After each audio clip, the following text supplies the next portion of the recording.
Good day. I am Antonio Canizares Jr., 37 years old, butcher deboner from Philippines. Today I'll show you how to debone a half carcass of swine. First, I sharpen my knife. Second, remove the liver together with the kidney. Next, remove the tenderloin.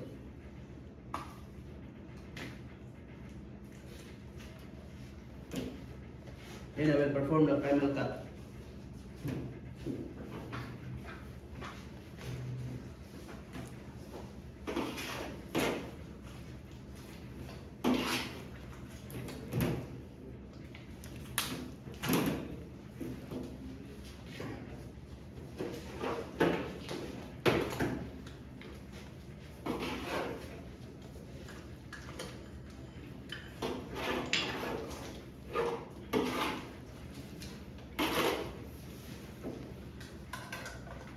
These are the parts: the lower or the hind part, the middle consists of belly and loin, the upper or the shoulder part.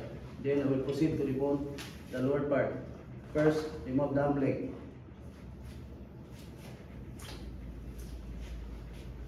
Next, remove the fish bone.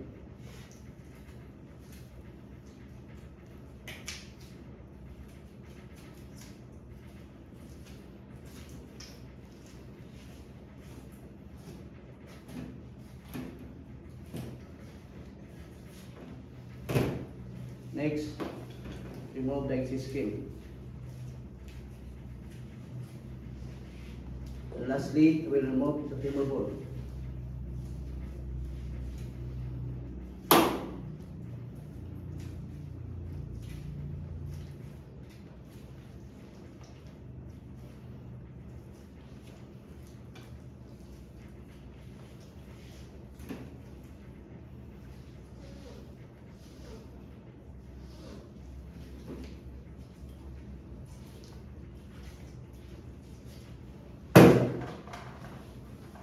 And these are the parts: round, top round, silver side round, and this die round.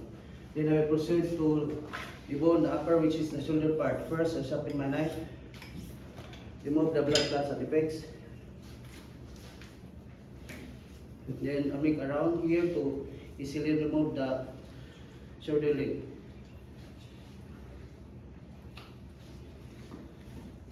Then next thing, remove the neck bone together with the ribs.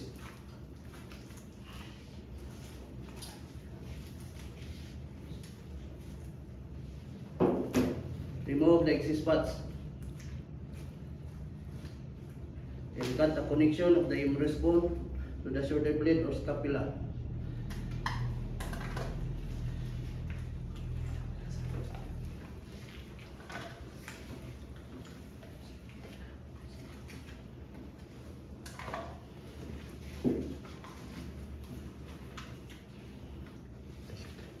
Remove the scapula.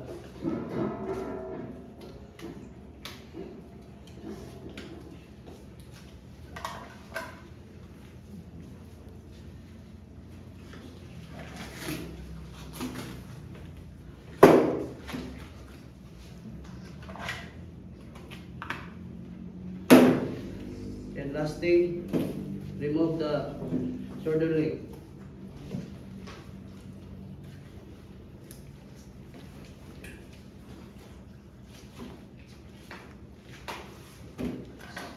These are the parts: the Boston bat, skin on, the collar bat, picnic, and the brisket.